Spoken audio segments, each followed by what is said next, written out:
ci. C'est la même chose dans chacun de ces âges. Ce qui s'est passé dans chacun d'eux s'est prolongé dans ces âges-ci. On verra cela plus en profondeur dans un instant. Maintenant, remarquez que cette Vierge-là, elle est allée là où il y avait des pleurs, des gémissements et des grincements de dents. Permettez-moi de dire ceci, mon cher ami bien-aimé. En fait, d'habitude, ici à l'église, quand je viens ici, j'y viens simplement pour tenir un service de guérison et prier pour les malades. Et je repars ailleurs, quelque part dans le pays. Mais c'est maintenant le moment dont je vous parle depuis longtemps, en disant de mettre votre conscient dans votre poche. Maintenant, nous voulons venir, être honnêtes et francs les uns avec les autres, parce que nous sommes au dernier jour. Oui, maintenant, c'est en cela que vous, les précieux Nazaréens et pèlerins de la sainteté, avez échoué sous la sanctification. Voyez, saviez-vous que Judas Iscariote, par sa vie, avait atteint ce stade-là?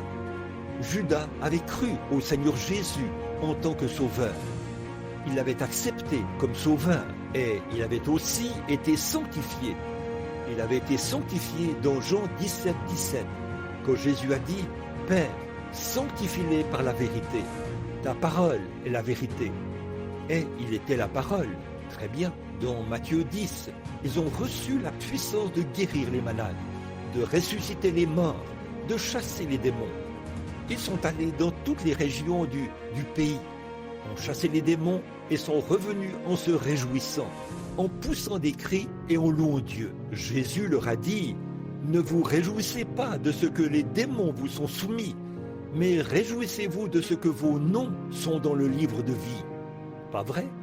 Et Judas était avec eux. Judas était avec eux.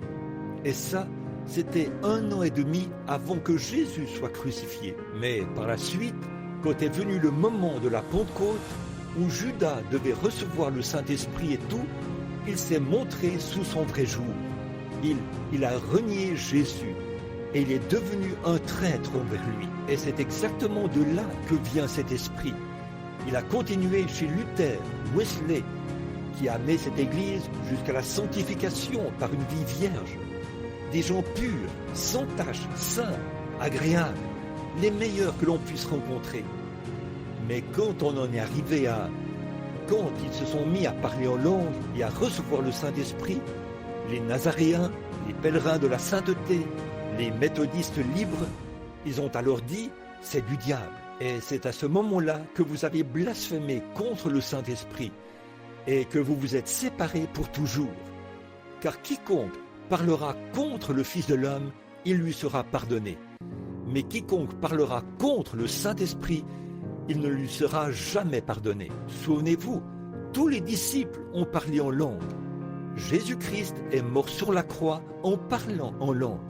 Ah oui, si donc vous ne pouvez pas traiter avec ces gens ici, être gentil avec eux ici, qu'en est-il de là-bas? Pour eux, si ce sont des démons, ceux-là l'étaient aussi. Voyez-vous donc où ça s'est montré sous son vrai jour? Voilà cette Vierge, aussi pure que les autres, une vie pure. Si je prends le cas des églises à l'ancienne mode, comme les Nazaréens et les pèlerins de la sainteté, où ces gens croyaient vraiment à la sanctification, on ne peut rien trouver à redire dans leur vie, pure au possible. Ce serait une bonne chose que nous vivions tous comme ça. C'est vrai, il le faut. Bon, nous savons qu'il y en a beaucoup chez les pentecôtistes qui sont des imposteurs. C'est vrai. Mais quand on voit un faux dollar, on sait qu'il était fabriqué à partir d'un vrai dollar, d'un dollar authentique. C'est vrai. Et il y a un véritable Saint-Esprit.